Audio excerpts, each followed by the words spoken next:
Voilà. Donc évidemment, le positionnement de la question autour des extraterrestres, qui est notre sujet de ce soir. Notre civilisation est-elle la seule? Existe-t-il d'autres planètes avec la vie? C'est une question récurrente qui revient sur de nombreux sites internet. Si oui, existe-t-il d'autres civilisations plus avancées que la nôtre? Cherche-t-elle à prendre contact avec la nôtre? Donc on va brosser un rapide portrait pour dire d'abord qu'il est parfaitement impossible de faire le tour de toute la production en littérature, en livres, en DVD, en vidéo, sur le sujet des ovnis, des extraterrestres, etc. Il faudrait y passer une vie entière et encore. Et c'est pas l'objet de cette causerie ce soir, si vous voulez. Si vous cherchez des documents, vous aurez qu'à creuser, mais ce soir, on va essayer de se donner quelques éléments de discernement spirituel chrétien. Peut-être d'abord réfléchir sur la notion d'OVNI, en anglais UFO, Unidentified Flying Object, un concept qui date des années 47. En français, on utilise le sigle OVNI, objet volant non identifié, et par analogie au contact avec les véhicules prétendument cosmiques, les soucoupes volantes, dont l'origine remonterait à des civilisations extraterrestres. On parle aussi de prétendues rencontres avec leurs passagers, appelées souvent EBE, entités biologiques extraterrestres, E.T. comme le personnage que vous connaissez, ufonautes, humanoïdes, cosmites et étrangers, en anglais aliens. Il paraît qu'ils ont fait de la publicité pour la conférence de ce soir dans je ne sais plus quel mensuel ou hebdomadaire, et un paroissien qui le reçoit a vu ça, il m'a dit j'ai cherché la signification des mots qu'il y avait, j'ai pas très bien compris, et j'ai eu du mal avec mon dictionnaire. Évidemment, c'est des termes qui sont vraiment très particuliers. Si vous vous intéressez à une méthodologie pour l'étude du phénomène ufologique, donc il y a un article d'Éric de Guillaume, la zététique appliquée à l'ufologie. Je ne sais pas si vous savez ce que c'est que la zététique, ce mot bizarre, hein, du grec zétaïn, qui veut dire scruter, chercher à discerner les fondements. Hein. Donc je vous ai mis la référence sur leur site. Alors ils ont quelquefois des choses un peu forcées, mais en même temps c'est assez sain d'essayer de pousser la critique au plus loin, quoi. Donc ils ont des articles de ce point de vue qui peuvent être très intéressants. Dans le milieu des médias people, on est vraiment l'objet d'un matraquage et d'un formatage continuel. Science et Vie de septembre 2013 titre « Les scientifiques en sont convaincus, nous ne sommes pas seuls.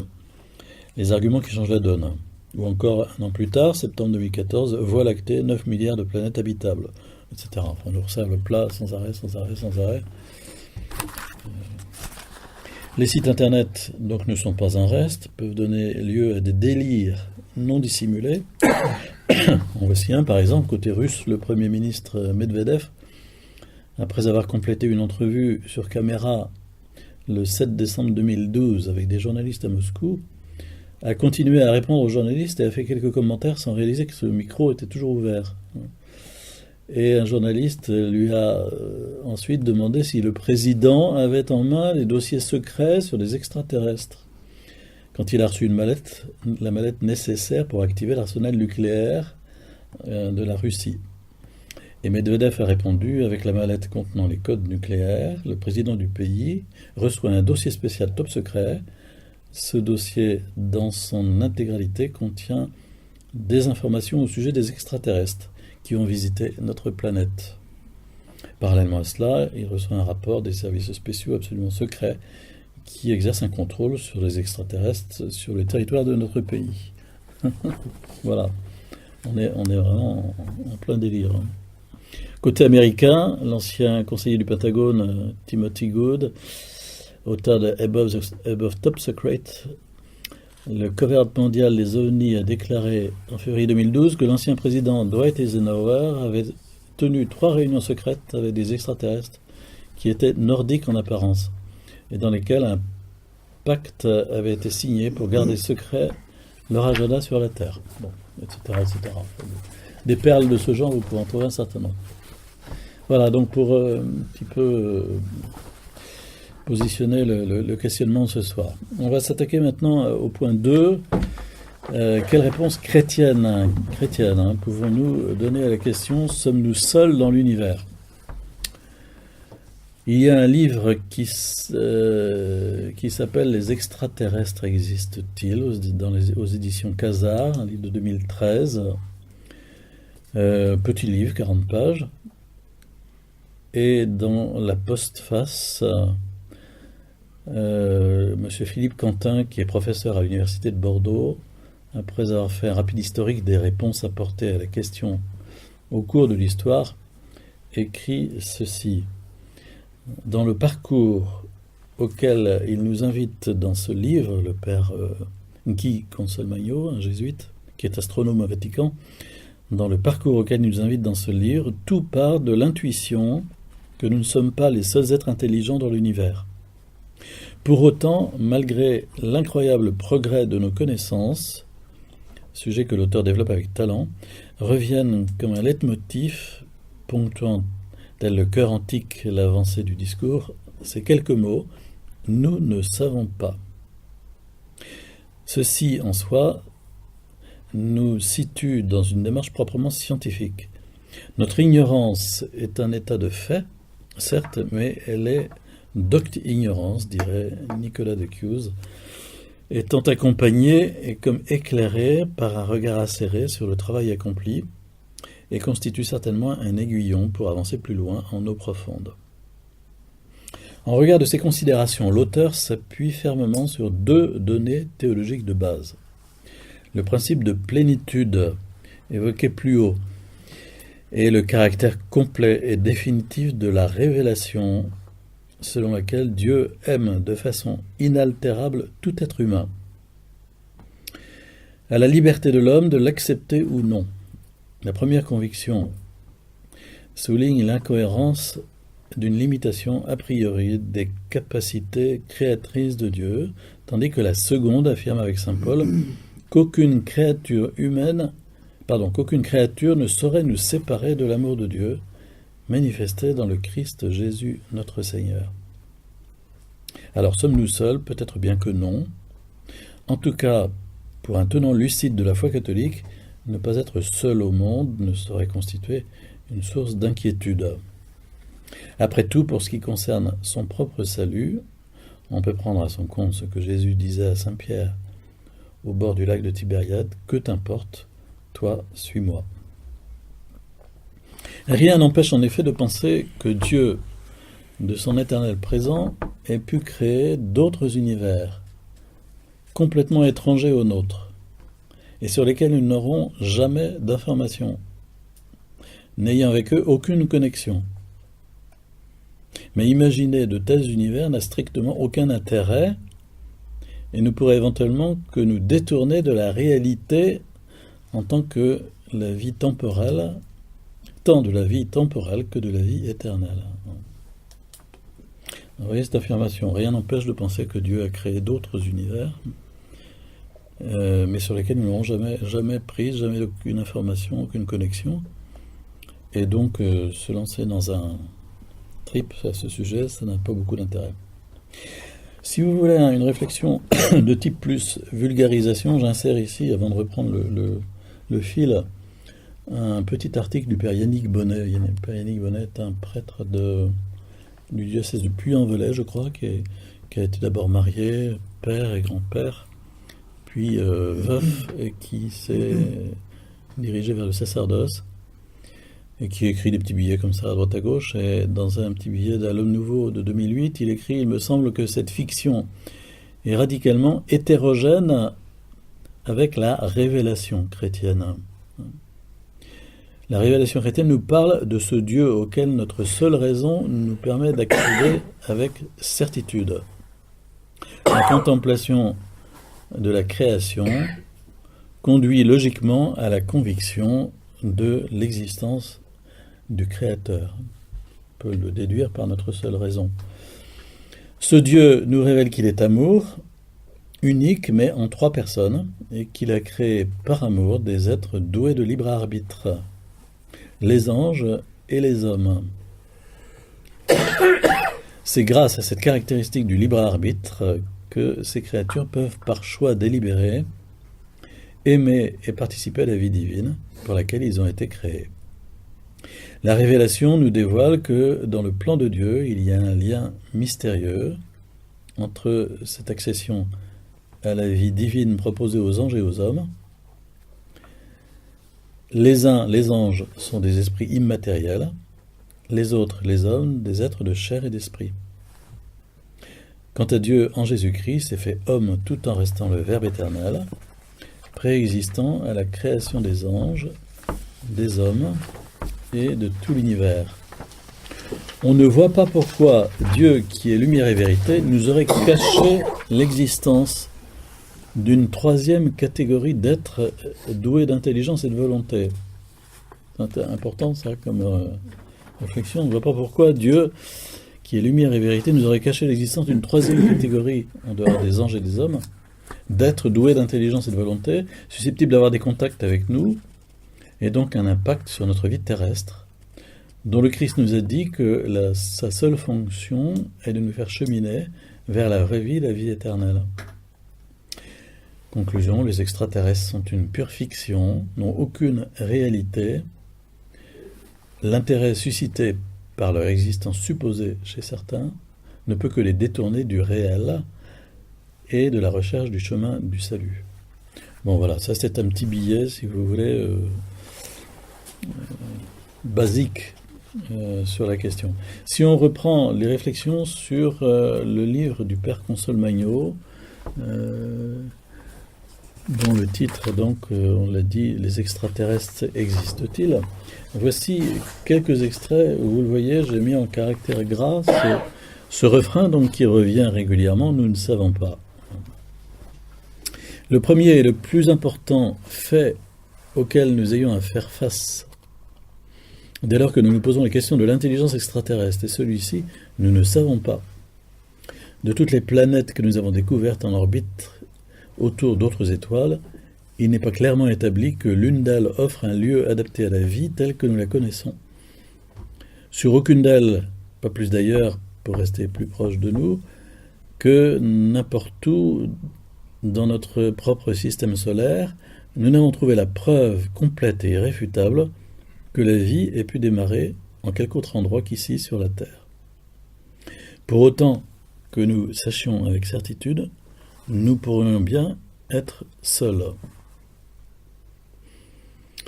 Quand bien même la vie serait possible dans tous ces lieux, la découvrir effectivement serait très difficile, compte tenu de l'état actuel de nos moyens techniques. Même s'il existe plusieurs endroits dans notre système solaire où la vie pourrait être trouvée, ce n'est qu'en un seul lieu, la planète Terre, qu'elle a été trouvée jusqu'à présent. Nous ne pouvons pas encore dire si la vie est chose commune ou rare.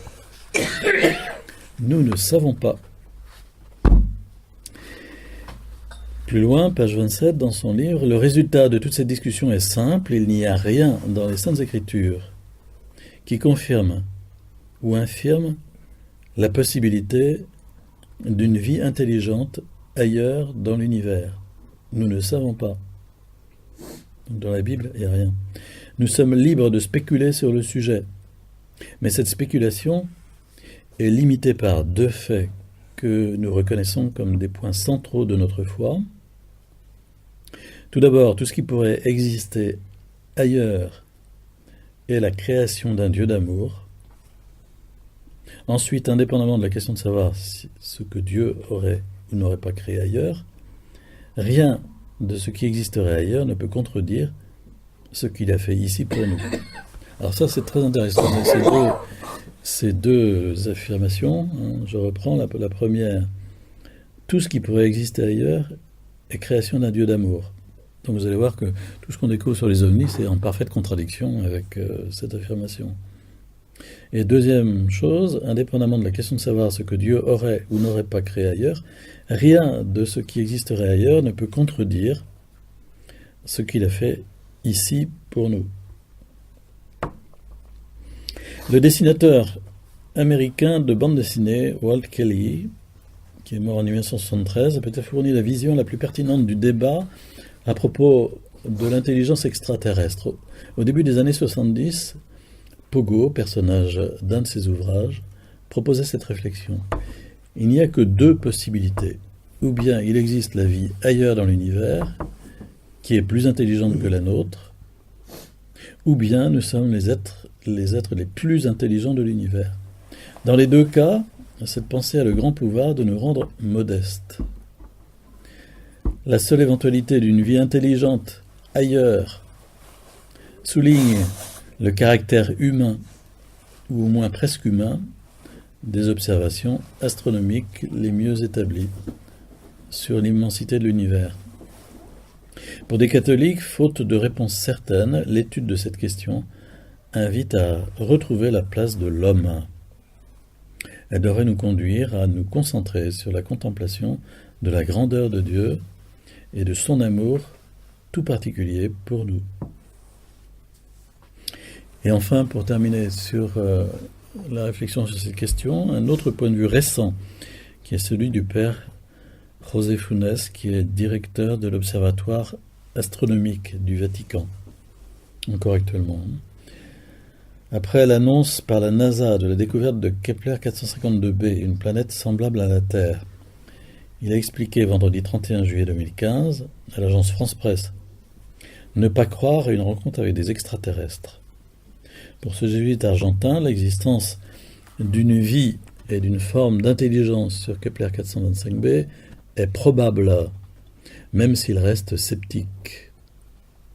Il rappelle qu'il n'en existe aucune preuve et que nous ne saurons sans doute jamais, en raison des distances qui séparent les deux planètes.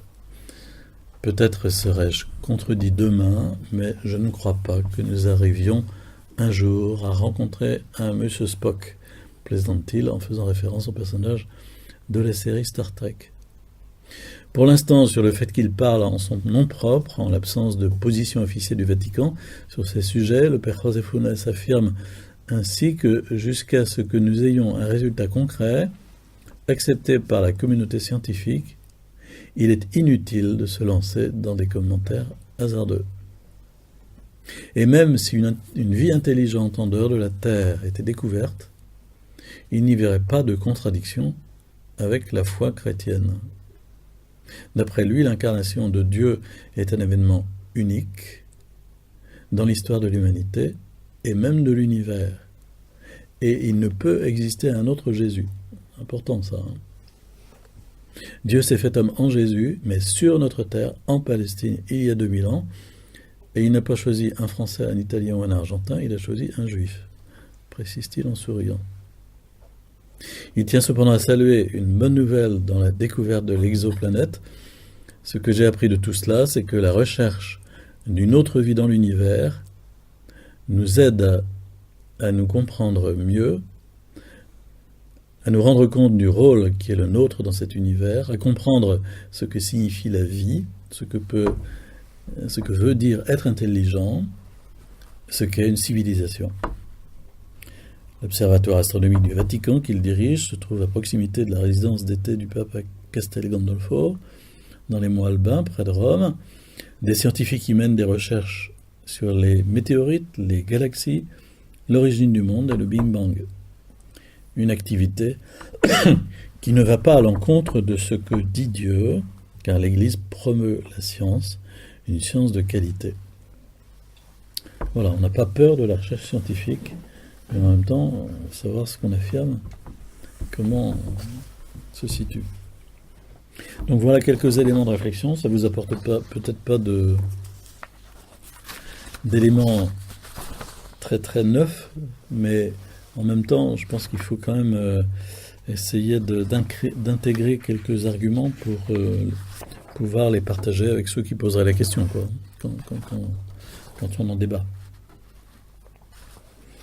Alors, on va aborder le point le plus complexe de la question des ovnis, qui est une interprétation de l'expérience ovni, donc, comme phénomène occultiste et spirit, en le prenant dans le livre du père Alexander Pozaki, dans son livre Psychologie et Nouvel Âge, traduit et édité en 2009, où il a deux chapitres, le premier « Étrangers, mais de quel monde ?» et le second « Les étrangers comme anciens dieux et nouveaux messies ». Donc j'ai mis ici quelques extraits, vous allez voir c'est quand même assez costaud, et encore une fois on va pas tout lire, parce que ce serait relativement indigeste. Je vous propose d'aller à la page 3, à la fin, la page 3, pour prendre le paragraphe « La violence comme carte de visite ». Ce qui dévoile un peu le mystère, c'est que les êtres ovnis agissent à travers la violence. Parfois, il s'agit plus d'une violence sexuelle que d'une violence qui s'exprime par des rapts en vue d'expérimentation et de recherche. Au cours des dernières années, on relève beaucoup de preuves qui suggèrent que certains rapts faits par les ovnis se rapprochent davantage des abus sexuels que des recherches scientifiques sur la génétique. L'hostilité montrée aux hommes dévoile la nature probablement démoniaque de ces êtres. Ils utilisent la contrainte, la violence, en influençant l'intelligence et la volonté des humains à l'aide de la violence physique ou de la télépathie. On connaît aussi des histoires suggérant que des êtres étrangers ont enlevé des personnes, comme on vient de le mentionner. Il existe une riche littérature consacrée aux disparitions mystérieuses. On rencontre aussi des attaques directes des étrangers contre des humains, qui souvent aboutissent au meurtre de ces derniers. Bien que le thème de la lumière se répète sans cesse, comme dans l'ancien occultisme d'ailleurs, dans le luciférisme, l'activité des êtres ovnis est souvent très ténébreuse et terrifiante, telles ces preuves de l'activité hostile des êtres intelligents connus. Premièrement, des cas avec des monstres terrifiants. Deuxièmement, des mutilations cruelles d'animaux. Troisièmement, des expériences terrifiantes des personnes enlevées. Quatrièmement, des attaques avec des armes en forme de faisceaux de lumière. Cinquièmement, visite d'horribles hommes en noir. Bon, évidemment, il faut avoir lu toute la littérature pour synthétiser, si vous voulez, ce type d'affirmation. Selon l'interprétation plus optimiste de Carl Jung, les contacts avec les cosmites sont une projection de l'inconscient. Les contacts avec les ovnis sont en effet étonnamment absurdes, privés de finalité ou de tâche quelconque. Cela fait penser à la perception du monde avec des personnes hypnotisées. Ça ressemble à la rencontre avec des personnages du monde de l'inconscient, avec des symboles d'un monde inconnu ou avec le monde souterrain du chaos et de l'obscurité. La ressemblance avec les rites de l'initiation, religieux ou occultistes, remarquée dans ces rencontres, peut donc être interprétée de deux manières. Ou bien, c'est le contact avec un symbole irrationnel, ouvert aux significations, contact motivé par le désir d'un monde nouveau magnifique, un peu à la façon d'Aldous Huxley. Ou bien c'est le contact avec le monde souterrain, chaotique, spirit et démoniaque. Donc ou bien contact avec symbole irrationnel, ouvert à des significations multiples, et à tout un désir de quelque chose de mieux, ou bien c'est un contact assez direct avec le monde diabolique. Les images paraphysiques sont seulement une projection du monde psychique où on ne peut pourtant pas exclure le facteur démoniaque. Certaines personnes ayant un contact avec les étrangers ressemblent souvent aux médiums spirites. De même que les matérialisations et les dématérialisations bizarres des objets prétendus volants ressemblent à des phénomènes analogues au cours des séances spirites. La ressemblance phénoménologique du contact avec les cosmites et celle des expériences spirites, aussi dans la version channeling, se dessine nettement si l'on reconstruit le schéma général de l'expérience. Premièrement, l'univers, le cosmos, se trouve sous contrôle d'êtres soi-disant bienveillants, des esprits, placés très haut sur l'échelle de l'évolution. Deuxièmement, ces êtres sont censés nous nourrir d'une façon désintéressée avec les ressources illimitées de leur expérience, de leur connaissance et de leur puissance. Troisièmement, si nous voulons nous ouvrir à cette connaissance et à cette puissance, et montrer une sorte d'obéissance, alors ces êtres nous guideront dans l'évolution spirituelle orientée vers la perfection ou même la divinité. Donc vous voyez que là on est totalement ailleurs que dans la perspective chrétienne. On est dans la perspective New Age une fois de plus. Pourquoi une interprétation démonologique? Non seulement les incertitudes décrites ci-dessus, les pistes suggérant l'initiation religieuse ou le fait de violence, mais encore la ressemblance de certains types anthropoïdes, des cosmites, avec des représentations des démons du Moyen-Âge, autorisent à expliquer les phénomènes ovnis par des actions cachées et sournoises des démons. Et dans le sens contraire, on assiste ici à une sorte de démythologisation parascientifique ou pseudo-scientifique du monde des démons à l'aide du monde des cosmites. C'est un peu compliqué peut-être, non, hein? L'interprétation démonologique est en plus rendue valable par le fait que de nombreuses relations sur les ovnis ressemblent à l'histoire des possessions démoniaques décrites dans la vie des saints. L'enlèvement par des démons a été relaté, par exemple, dans la vie de saint Nil Sorsky. Des contacts semblables aux rencontres avec les ovnis ont été le fait pour saint Martin de Tours. Le prêtre orthodoxe, le père Séraphim Rose, a remarqué que dans de nombreux témoignages, l'aspect extérieur des êtres étrangers est identique à la description des démons dans la littérature spirituelle orthodoxe. Il a rappelé que la description de 2 cas d'enlèvement par les diables en Russie au XVe et XIXe siècle semble identique à celle de raptes contemporains par des extraterrestres. Voilà, donc effectivement, si j'ai choisi cette interprétation, c'est aussi parce que, de par mon ministère, je suis en contact avec cette réalité. On va peut-être passer plusieurs... on va se rendre en bas de la page 4, si vous voulez. La propagation de l'idéologie du Nouvel Âge.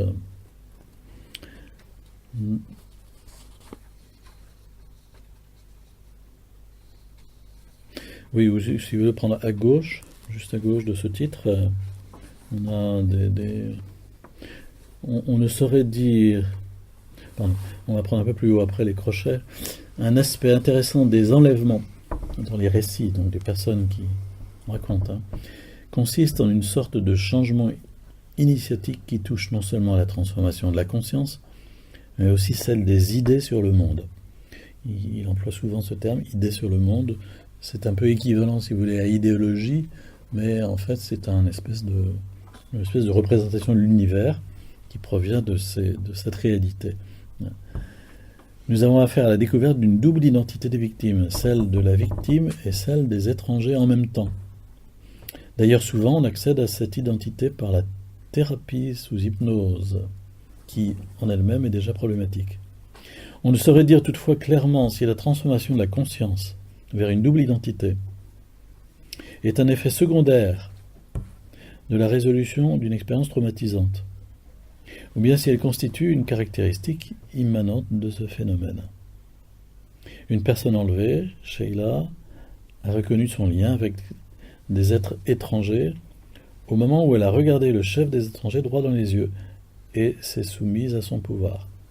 Ainsi a-t-elle adopté les idées sur le monde basées sur une profonde préoccupation pour l'écologie qui lui ont été suggérées alors. Une autre enlevée, Catherine, après avoir noué des liens avec les étrangers, a compris combien sont forts et entretissés les liens entre toutes les manifestations de la vie sur notre planète. On l'a rendue consciente aussi de la question, si difficile à comprendre pour les Occidentaux, de la continuité qui se manifeste dans la réincarnation. Concept qui n'a rien de chrétien. Une autre enlevée, Li, a été soumise à une profonde régression hypnotique qui a révélé que Li avait été enlevée à bord d'un ovni alors qu'elle était jeune adolescente. Là, on avait mis une sonde dans son vagin et prélevé un tissu, probablement un ovule. 10 jours plus tard, elle était partie pour quelques mois en Inde afin d'étudier le bouddhisme tibétain. Comme elle le constate elle-même, l'expérience avec l'OVNI a causé chez elle un traumatisme sexuel, mais a suscité aussi en elle un prétendu développement spirituel et a développé la sensibilité à tout ce qui est vivant, depuis les insectes jusqu'aux êtres d'autres dimensions et systèmes planétaires. Donc vous voyez tout le mélange qu'il peut y avoir. Elle a vécu, comme elle le constate, un développement de la conscience unique et agitée pour laquelle elle est très reconnaissante aux forces qu'elle ne sait même pas nommer. Elle a ajouté que le bouddhisme tibétain reconnaît en grande partie de telles rencontres spirituelles et la conscientisation des personnes enlevées. Scott, abusé par des étrangers, a senti depuis leur présence permanente dans son esprit. Et il a constaté ensuite mon ouverture par rapport à eux a débloqué aussi certains mécanismes en moi. Cette entrée dans la sphère de l'esprit s'est produite sans aucune préparation, et pourtant les yogins travaillent bien dur pendant de longues années pour obtenir un niveau spirituel plus élevé. Donc on est en pleine confusion entre le spirituel, les expériences paranormales, les initiations orientales. Voilà. Ce qui est étonnant ici, c'est la juxtaposition de la violence avilissante, que rien ne justifie, et le développement ou le pseudo-développement spirituel de type écologique, bouddhique, ou bien strictement occultiste, médiumnique ou chamanique. Du point de vue chrétien, on peut supposer ici une intervention démoniaque, ce qui est suggéré aussi par le fait de la double identité qu'on peut interpréter comme un phénomène de possession démoniaque ou d'une certaine démonisation. Elle se réalise dans le cas d'une initiation étrange qui ressemble à une initiation occultiste ou bien spirit, typique des expériences du Nouvel Âge. Cette possibilité est indiquée par le phénomène même de channeling médiumnique. Beaucoup de personnes enlevées, entre guillemets, vivent une sorte d'extase. Et cela parce qu'à travers l'expérience et sa répétition dans les transes de la création dans le cosmos, elles s'ouvrent en quelque sorte à la source divine, entre guillemets. Les enlevés ressentent une unité extraordinaire avec tous les êtres et de toutes les créatures, le lien avec la nature et les esprits, et aussi avec les animaux, car les étrangers peuvent se manifester sous forme d'animaux, comme les esprits dans le chamanisme. À travers les interactions avec les étrangers, les personnes enlevées s'approcheraient, dit-on, des racines spirituelles, cosmiques, de la lumière divine. Pour David, l'enlevé, la spiritualité des Indiens, le chamanisme, les forces de la nature, les réalités différentes, l'énergie ki, le karaté, les expériences de la réincarnation et de l'enlèvement sont des pièces d'un puzzle total. Le lien direct se fait souvent à travers le contact visuel. Les enlevés confirment maintes fois qu'en regardant dans ces grands yeux omniscients des cosmites, ils font l'expérience de l'amour qui embrasse tout. Ce contact est pour eux bien plus fort qu'un lien quelconque entre les humains. Donc, vous voyez où on se promène Bon, j'espère que je vous bassine pas trop avec tout ça. Alors, on peut prendre page 5, si vous voulez, la question du discernement spirituel chrétien.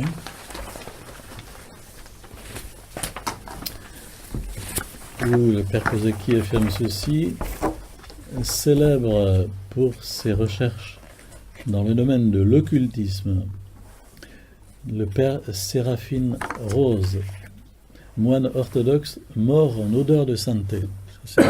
C'est bien dit pour quelqu'un qui s'appelle Rose, mort en odeur de sainteté. Donc le père Séraphine Rose est convaincu que les raptes contemporains par les ovnis sont une forme de possession démoniaque, décrite dans la tradition depuis de longs siècles. Il constate que les hommes contemporains, fiers de leur illumination et de leur sagesse, sont de nouveau confrontés à l'expérience d'un contact avec l'illusion démoniaque.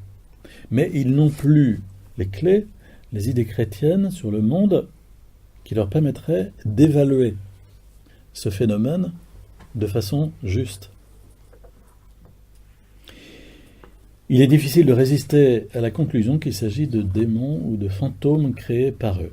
Alors voilà quelques facteurs qui peuvent l'indiquer. Premièrement, les étrangers ont l'aspect des démons tels qu'ils apparaissent dans les descriptions connues de la tradition ecclésiale.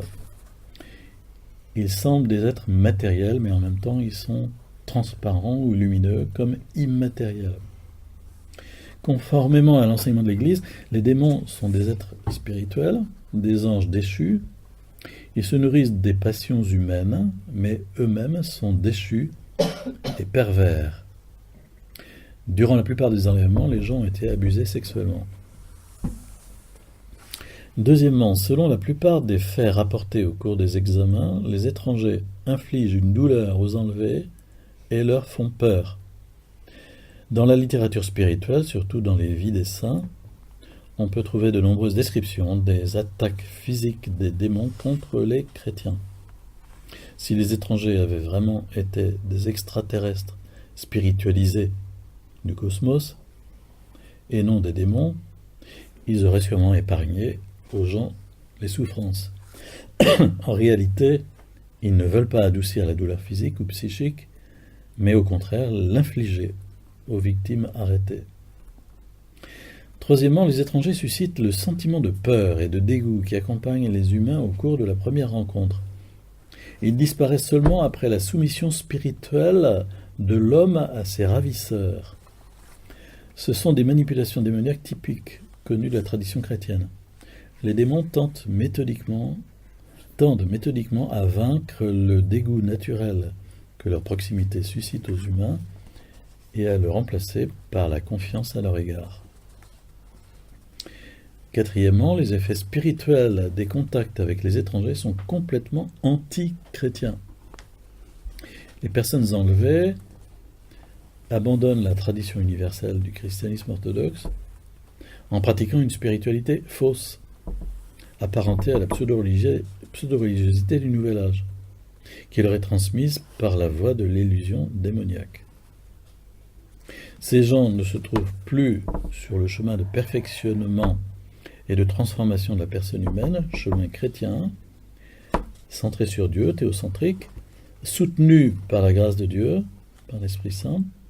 De nouvelles idées sur le monde, une nouvelle idéologie, les amènent à l'extinction de la personnalité, à la fois en la nécessité de se fondre dans l'un, qui constitue la compréhension païenne du paradis et du salut. Alors, il y a un deuxième chapitre du Père Kozeki, les religions en tant que culte de l'OVNI. On va se rendre page 6 si vous voulez. Le culte de l'OVNI, une religion nouvelle.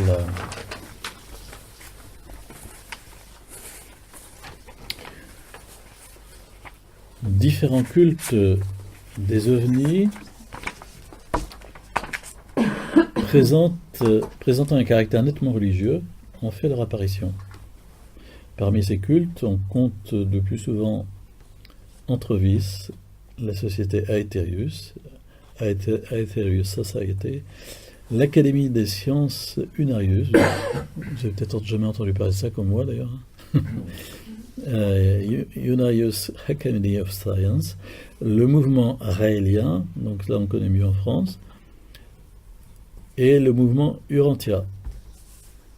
Selon différents groupes de ce type, les civilisations extraterrestres et leurs habitants réunissent les traits caractéristiques spécifiques. Des traits spécifiques. Premièrement, le trait peut-être le plus important des groupes qui rendent à leur manière le culte aux cosmites est l'acceptation de la transcendance des cosmites. Cela s'exprime dans des expressions mettant en relief des caractéristiques absolues des habitants d'autres planètes. Ils savent tout, omniscience, ils ont une perfection physique, perfection psychique, technique, scientifique, et aussi disposition à sauver les terriens.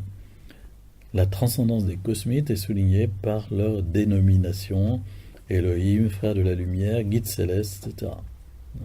C'est pour ça qu'il faut toujours, quand on a accès à des révélations privées, il faut toujours regarder les mots employés, parce qu'on voit ces mots-là réapparaître. Deuxièmement, un autre trait, c'est la révélation des cosmites aux fondateurs. Des extraterrestres mystérieux se révèlent dans un lieu désert à un fondateur solitaire d'un groupe à cause de ses traits caractéristiques personnels. Cette rencontre porte du fruit par le canal d'une relation, c'est-à-dire d'un témoignage écrit par le fondateur et qui devient livre sacré du groupe, relation au sens relatio en latin, mise par écrit de la révélation qu'il reçoit. Ça devient le livre sacré du groupe. Troisièmement, le message transmis par les cosmites au fondateur élu d'un groupe contient habituellement une critique de la société terrestre avec des accents écologiques, destruction de la nature, et catastrophico-apocalyptique. Destruction de la nature comme un des facteurs qui annonce l'extermination de la race humaine. Quatrièmement, il n'y a donc que les cosmites qui peuvent sauver l'humanité. Dans des groupes ufologiques naissent alors des attentes messianiques, l'attente d'un salut imminent à un caractère millénariste qu'on retrouve déjà tout au long de l'histoire de l'Église. C'est-à-dire d'un règne de 1000 ans, d'un sauveur, etc. Mauvaise interprétation d'un passage de l'Apocalypse. Cinquièmement, c'est possible parce que les cosmites représentent une super technique infiniment supérieure à la terrestre, d'où la fascination par la technique, la mise en relief du caractère scientifique de la religion, l'intérêt pour la science, et l'emploi d'un argot technico-scientifique spécifique. Sixièmement, il faut souligner que les fondateurs des groupes ufologiques avaient eu des expériences mystiques antérieures au sens de mysticisme large, conçu comme toute expérience extatique, y compris occultiste, ésotérique ou spirite. Cette dernière caractéristique est évidemment très significative dans le discernement spirituel chrétien.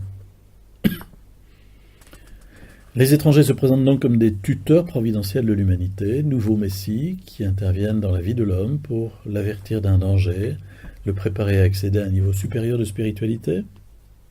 Des créatures disposant de puissances mystiques essaient, pour tromper les gens, de les préparer en démontant leurs idées sur le monde et leur conscience morale.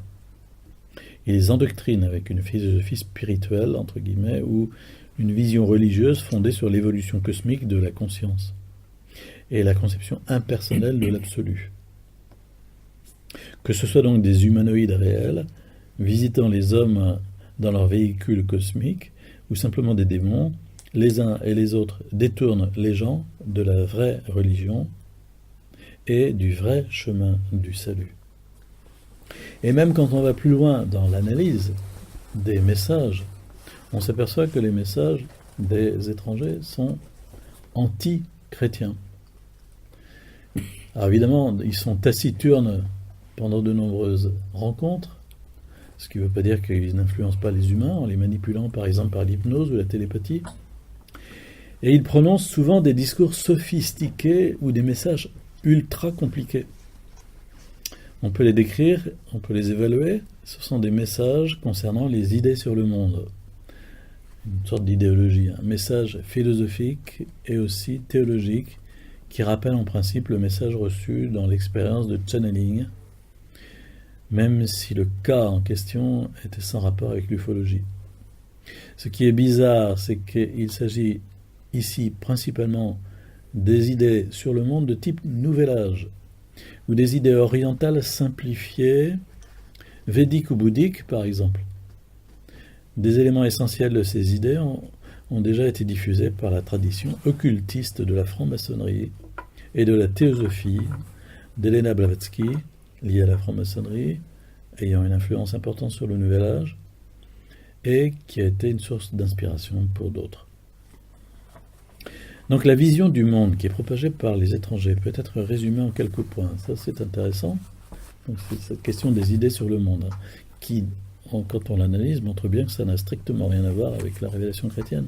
Premièrement, la philosophie présentée par ces êtres montre un certain modèle conséquent qui s'oppose nettement à la science contemporaine, en renvoyant habituellement à la science de l'avenir dont le niveau est déjà atteint par les ufonautes. Évidemment, c'est facile. Deuxièmement, ces idées sur le monde veulent persuader que la vie existe dans l'univers entier.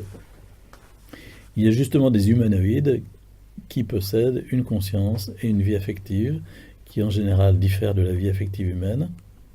On dit parfois, le plus souvent en s'appuyant sur l'expérience, qu'ils dépassent l'homme par leur niveau d'amour. Mais on parle aussi d'une froideur plus grande de ces êtres.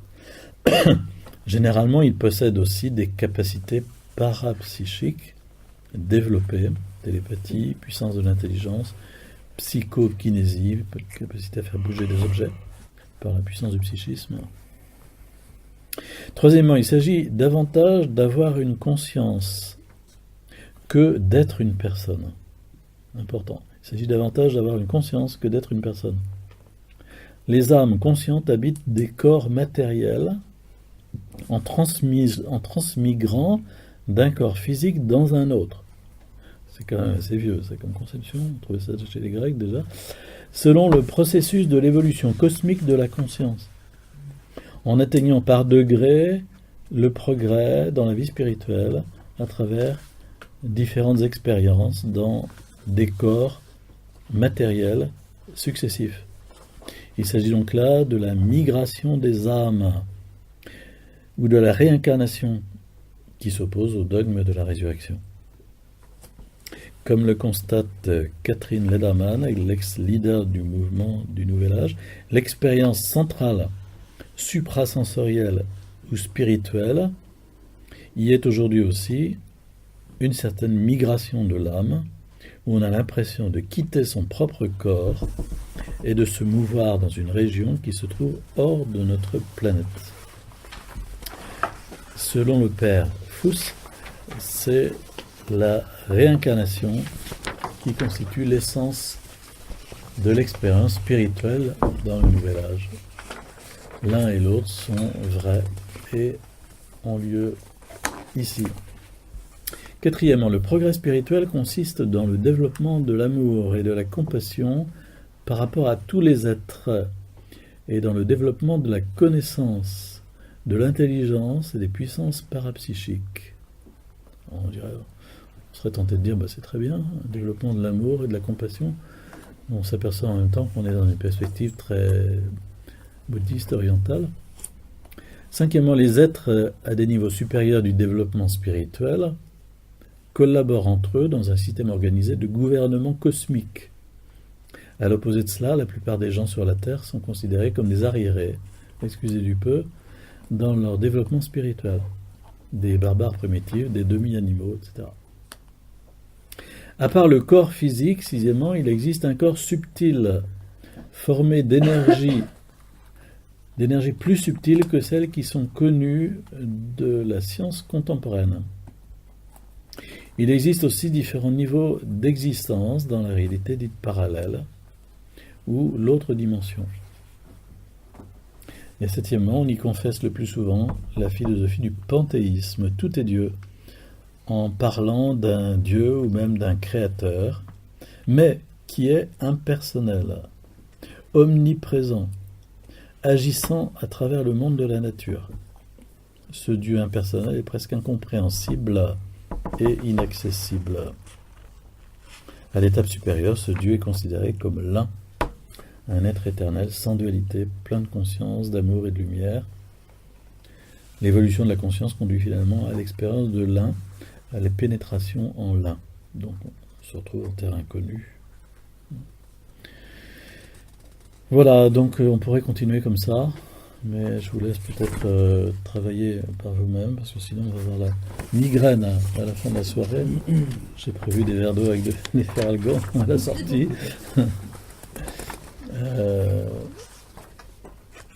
Je vous propose de prendre à la page 8, c'est à leur fruit que vous les reconnaîtrez.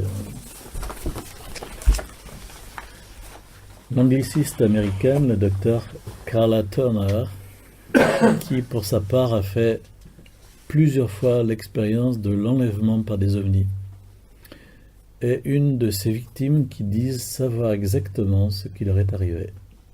À son avis, l'état modifié de conscience, induit au cours de l'enlèvement, empêche les démons de faire une quelconque évaluation, les témoins, de faire une quelconque évaluation objective de la situation. Dans cet état modifié, écrit Turner, les étrangers peuvent manipuler totalement l'homme, et ils le font en prenant le contrôle total de la situation, et par conséquent des informations qui se trouvent dans cette relation. Ainsi, ce que nous entendons est soumis à la censure totale de la part des extraterrestres. Tous ceux qui s'occupent de ce phénomène n'ont pas le droit de faire abstraction de ce fait. L'auteur cité n'évalue pas les expériences avec les ovnis à partir d'une position théologique, mais à partir d'une position laïque et de sa propre expérience. Et pourtant, elle recommande quelque chose qu'on pourrait appeler préparation au discernement spirituel. Derrière des messages sublimes et positifs se cache en fait une force réelle, d'origine inconnue, qui dissimule ses intentions. D'où le connaissons-nous, nous vérifierons ces intentions à leurs fruits. Comme l'écrit le maître du discernement spirituel Saint Ignace de Loyola, l'ange de lumière qui cache ses mauvaises intentions obscurcit l'intelligence par ses manipulations, dissimule ses projets destructeurs, peut être reconnu à la fin de nos pensées et à sa queue de serpent. Dans le chapitre précédent consacré aux ovnis, j'ai écrit qu'un fruit de la rencontre avec les étrangers, c'est une transformation suspecte et soudaine des idées sur le monde et une initiation dangereuse, para-religieuse, pseudo-religieuse, occultiste ou spirit. Il faut mentionner aussi d'autres fruits qui l'accompagnent, comme de bizarres changements de personnalité, la confusion et la désorientation, l'angoisse et le chaos, des signes mystérieux et des blessures sur le corps. De quel esprit cela vient-il? Sûrement pas du bon, même si cela était fait par des mains de cosmites existant réellement. Carla Turner, en examinant les enlèvements par les ovnis pour comprendre le vécu de l'enlèvement, qui la concernait elle-même et sa famille, a remarqué que dans le groupe de 21 enlevés, 16 ont rapporté l'augmentation des capacités parapsychiques, 16 des bruits non expliqués chez eux, par exemple des bruits de pas sur le toit, 16 des troubles d'électricité non expliqués, par exemple des postes de télé ou la lumière s'allumant mystérieusement. 16. L'apparition au cours de la nuit d'étranges cicatrices sur leur corps, comme des traces de piqûres, des bleus et des traces de griffes. 12 ont rapporté des phénomènes de type poltergeist, de fantômes. Par exemple, à la maison, des objets apparaissent et disparaissent de façon inexplicable. Elle a remarqué aussi que les 21 enlevés ont tous parlé de voix mystérieuses qu'ils entendaient et qui souvent les appelaient par leur nom, et de sons tels des bourdonnements et sifflements. La plupart de ces événements rapportés font pleinement partie de la catégorie des phénomènes parapsychiques. J'oserais même dire diaboliques.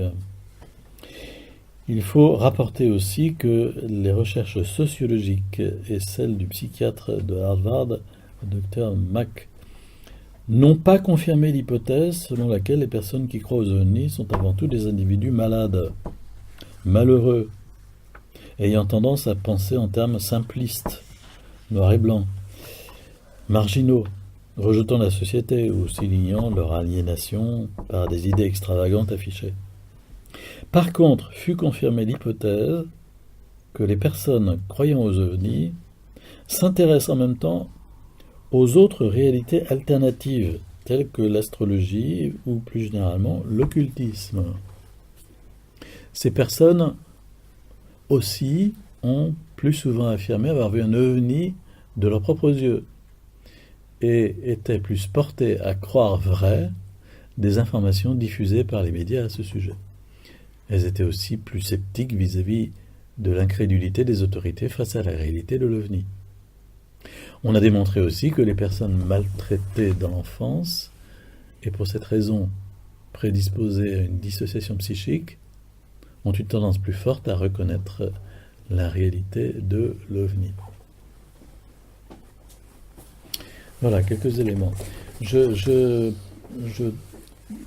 suis convaincu de l'importance, à la page 8, de ce paragraphe sur Carla Turner, qui part de 21 cas, et des éléments qui sont donnés comme étant vraiment, effectivement, à la fois caractéristiques des questions, de ces questions d'enlèvement, caractéristiques de phénomènes parapsychiques, paranormaux, et aussi diaboliques, au fond.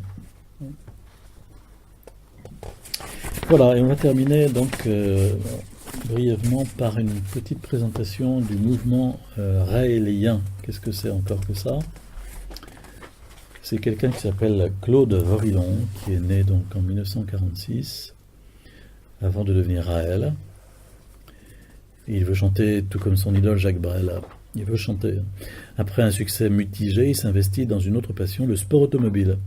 Il devient journaliste sportif et il crée sa propre revue dont la santé financière ne résiste pas au choc pétrolier de 1973. À cette même date, il aurait rencontré au sommet d'un volcan du Puy-de-Dôme des extraterrestres, les Elohim, venus de leur lointaine galaxie pour lui porter un message. Je ne sais pas s'il en a parlé Valéry Giscard d'Estaing, mais... Afin de lui révéler la vérité, il l'emmène sur leur planète. C'est là qu'il apprend qu'il n'est pas un homme ordinaire, car si sa mère est terrienne, son père est un Elohim. Plus précisément, le président du Conseil des Éternels, Yahvé. Il est également le demi-frère de Jésus, de Bouddha et de Mahomet. Son véritable nom est Raël, le messager, nouvel ambassadeur des Elohim sur Terre. Son rôle est de diffuser leur message afin de préparer leur arrivée. Plus c'est gros, mieux ça passe. Le mouvement raélien se présente comme une religion sans Dieu. La création, les miracles et les événements de la Bible peuvent tous être expliqués d'une manière scientifique. Les Elohim, au sommet de l'évolution technologique et scientifique, ont découvert le secret de la vie éternelle et du bonheur, un monde sans guerre et sans violence, lieu d'éternel plaisir, où le travail est où le travail est assuré par des robots biologiques. Il y a 25 000 ans, ils ont créé l'espèce humaine en laboratoire grâce à la génétique. Progressant sur le chemin de la connaissance, les humains ont peu à peu découvert les techniques de leur créateur, mais ils en font mauvais usage, notamment la bombe atomique, utilisée pour la première fois en 1945. Cette date marque le début de l'âge de l'Apocalypse, qui pourrait conduire l'humanité à s'autodétruire au cours d'une guerre nucléaire. D'où la décision prise par les Elohim de faire venir sur Terre le dernier prophète, Raël, né en 1946, en 1 AH, après Hiroshima, du calendrier raélien. Ouais. Citation de leur livre. D'un jour à l'autre, l'homme peut s'autodétruire. Seuls seront sauvés de la destruction ceux qui suivent le dernier des prophètes. Bon. Quelle est leur doctrine? La doctrine raélienne s'organise autour de la notion d'éternité, qui caractérise le stade ultime de l'évolution. De celle-ci découle l'organisation de la société, le type de gouvernement, le statut des individus, mais elle est surtout la justification du clonage prôné par Raël.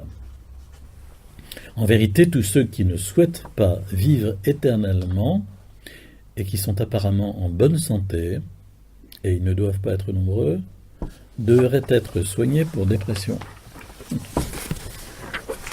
Plus c'est gros, mieux ça passe. Il paraît important de noter que le système qui va être décrit existe déjà selon Raël sur la planète des Elohim, et que cette organisation de la société est destinée à s'appliquer concrètement sur Terre dans le futur. Donc, vie sociale et politique, le modèle social proposé par Raël n'est à aucun point de vue égalitariste. Il propose une véritable hiérarchisation des individus. Selon Raël, et contrairement aux droits de l'homme, tous les individus ne sont pas égaux en droit. La société est dirigée par une élite peu nombreuses, les éternels, qui choisissent par cooptation ceux qui les rejoindront pour régenter la vie des mortels. Tu n'hésiteras pas un seul instant entre les lois humaines et celles des créateurs, car même les juges humains seront jugés un jour par nos créateurs. Car un jour, très prochainement, nous allons pouvoir devenir éternels. Et nous devrons, tout comme les Elohim le font avec leur propre population, sélectionner ceux qui le méritent. Un jury, chargé d'un jugement dernier, devra décider qui mérite d'être immortel et qui doit disparaître. Il se peut que la population mortelle ait des sursauts de révolte et de révolution. Il se peut donc que la vie des éternels sur la Terre devienne dangereuse et qu'ils doivent s'exiler sur une autre planète proche et en faire en quelque sorte une base arrière, la planète des éternels humains. Après avoir organisé la société sur Terre pour qu'elle n'ait plus jamais accès aux technologies les plus avancées, beaucoup trop dangereuses entre les mains d'êtres pas assez avancés spirituellement, ils partiront pour une planète voisine, d'où ils gouverneront la Terre tout en sélectionnant ceux qui méritent d'accéder à la vie éternelle. Le système politique envisagé par Raël, la géniocratie, est tout autant élitiste et antidémocratique. Il s'agit d'un système de gouvernement mondial dirigé par les génies. Seuls les gens dont le niveau d'intelligence à l'état brut est supérieur de 50% à la moyenne doivent être éligibles, et seuls ceux dont le niveau d'intelligence est supérieur de 10% à la moyenne peuvent être électeurs. C'est bien, c'est précis. On fait une loi électorale comme on peut. Ce type de gouvernement s'oppose au système démocratique actuel qui est qualifié par elle de médiocratie. Ce sont les gens qui ont une intelligence moyenne, donc médiocre, et qui vont faire la décision lors du scrutin dans la démocratie. Alors, le clonage et l'intégrité physique de l'individu, grâce à la technologie génétique et informatique, les individus pourront dans le futur, selon Raël, télécharger le contenu de leur cerveau dans des ordinateurs.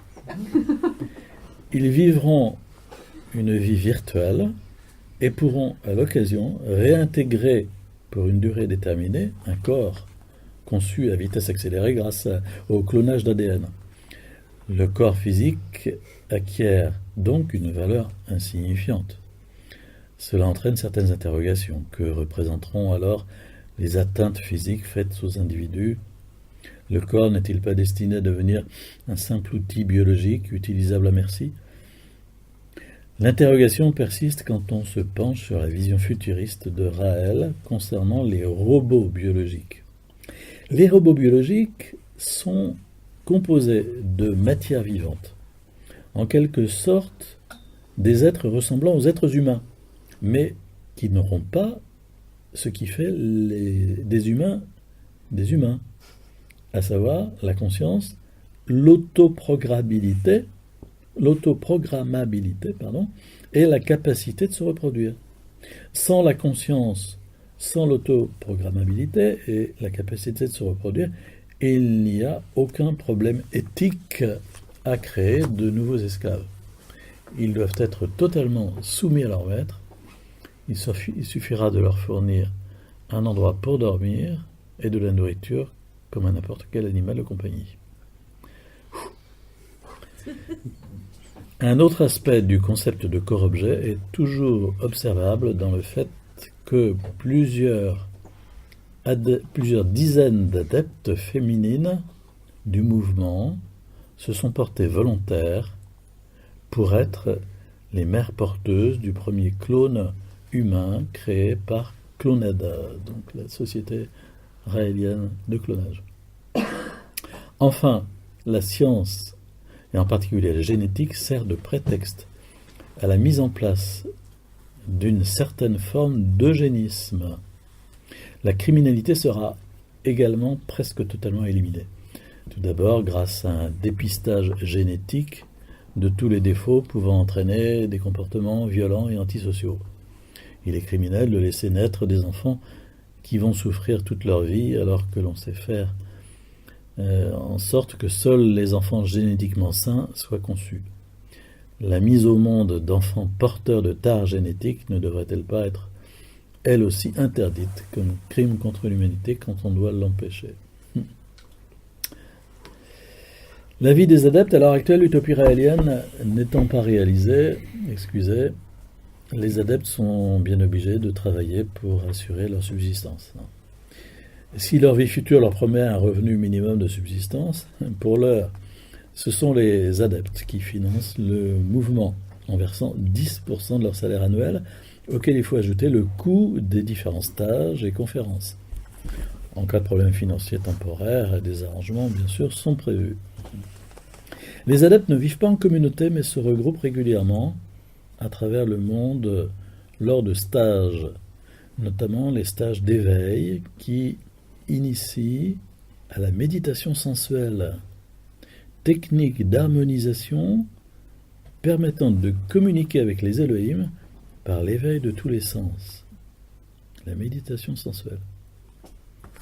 La sexualité joue donc un rôle essentiel au sein du mouvement, aussi bien entre les adeptes que dans les relations du leader avec les femmes.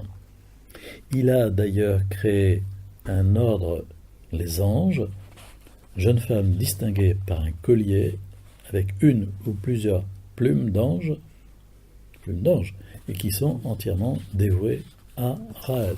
C'est ce que je vous disais en commençant.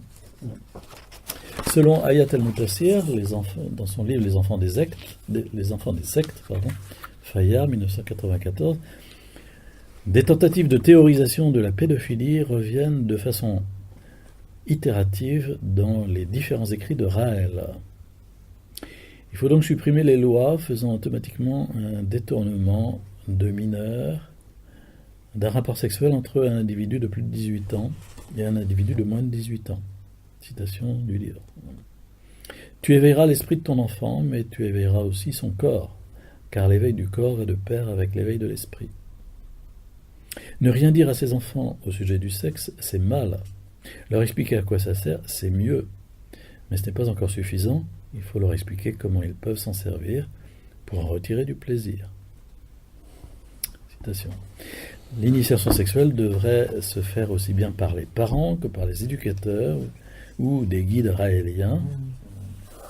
Comment saisir cette initiation par des enfants, par leurs parents, autrement que dans un cadre incestueux? Le problème de l'intégrité physique et intellectuelle des enfants doit également être examiné lorsqu'on aborde les thèmes de l'éducation des enfants, du développement du libre arbitre et de l'accès à la connaissance.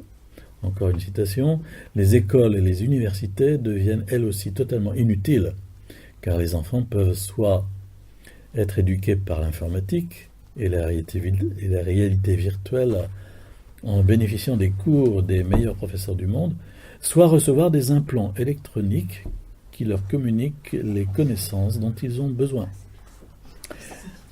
Le nombre d'enfants de cette société future sera d'ailleurs très limité, car les individus auront un choix à faire entre devenir éternels ou avoir un enfant. Ceci pour éviter la surpopulation.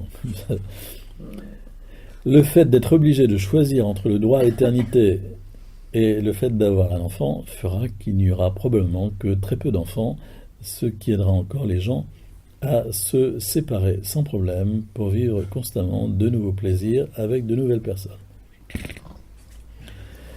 Cette nouvelle approche du thème de l'enfance qui apparaît dans Oui au clonage humain est peut-être à rapprocher des démêlés judiciaires du mouvement et de l'implication de certains adeptes dans des affaires de pédophilie et d'abus sexuels sur mineurs qui, nous l'avons vu, semblent trouver une justification dans les textes relatifs à la méditation sensuelle. Raël promet à ses adeptes une vie future entièrement vouée au plaisir. Chaque journée sera une nouvelle succession de plaisirs ininterrompus.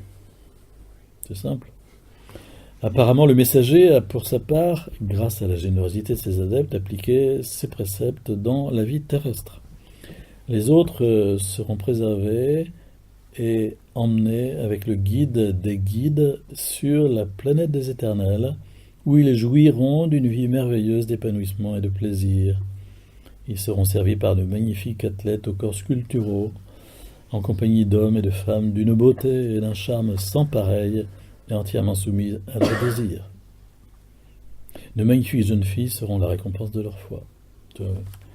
On a l'impression d'avoir déjà entendu ça quelque part. Dans les faits des dizaines d'anges, des jeunes filles distinguées par une plume portée en collier, prêtes à satisfaire leurs prophètes. Nous avons un genre de course automobile atomique qui vous passionnerait, confie par ailleurs un Elohim à Raël. Le mouvement raélien a créé une filiale, la Raël Racing Team, une écurie de courses financée par des dons des adeptes, permettant à Raël de vivre sa passion et de courir sur les grands circuits automobiles du monde. Plus personne n'ayant besoin de travailler, l'argent tel que nous connaissons actuellement disparaît forcément et fait place à un crédit mensuel dont les gens disposent pour s'offrir ce qu'ils souhaitent. Raël dispose de suffisamment d'argent sans, dit-il, posséder un quelconque compte en banque, ni semble-t-il avoir besoin de travailler pour gagner sa vie. Le rapport 2001 de la Miviludes, la Miviludes c'est la mission interministérielle contre les dérives sectaires. Ouais. Souligne sur son site interne, Raël réagit en insistant sur les dangers du monothéisme qui, selon lui, pousse au fanatisme et le danger de l'éducation religieuse qui fait des enfants des terroristes de demain. L'ardent défenseur de la religion athée propose de remplacer le monothéisme par la science, qui devrait devenir notre seule religion. Mais dans ce cas, comment qualifier ce qu'on peut lire dans la revue interne du mouvement ? Mourir pour les Elohim est ce qu'il y a de plus beau sur cette planète. C'est la clé du jardin d'Allah ou de la planète des éternels. Un petit goût de remake là, oui. Il y a hélas peu de chances pour que l'on puisse en Europe mourir parce qu'on est raélien. Je dis hélas car il n'est rien pour moi de plus beau. Citation. Donc ce texte qui vous présente le mouvement raélien est extrait de la revue Bulle, le bulletin de liaison pour l'étude des sectes de 2003. Vous trouverez de nombreuses ressources sur le mouvement raélien, la secte des clones invisibles vers l'orgasme cosmique par la méditation sensuelle, et encore dans Wikipédia. Donc au Mans, Princesse Luna pourra vous renseigner plus précisément. Un des anges de Raël. Donc en conclusion, la problématique ufologiste, sous une forme ou sous une autre, a encore de beaux jours devant elle. Le meilleur reste sans doute à venir. Il semblerait que tout soit fait pour nous abstraire de l'ici et du maintenant, qui est si important dans le christianisme, et aussi pour nous aider à oublier de poser notre regard sur notre prochain, et sur la grande valeur de l'homme, sommet de la création divine, de sorte à nous brancher sur des chimères qui n'existent pas. En ce sens, on peut souligner le rapprochement à faire entre l'idéologie ufologiste et puis une idéologie montante dont vous avez peut-être entendu parler, qui s'appelle le transhumanisme, dont on fera peut-être une conférence l'an prochain. Dépasser l'homme, tel est le projet du transhumanisme. Franchir les limites de l'homme, de son corps, de son intelligence, puis de sa pensée, de sa morale, de sa religion. Faire un homme augmenté. Et le véritable homme augmenté n'est-il pas celui qui a la foi au Christ ressuscité ?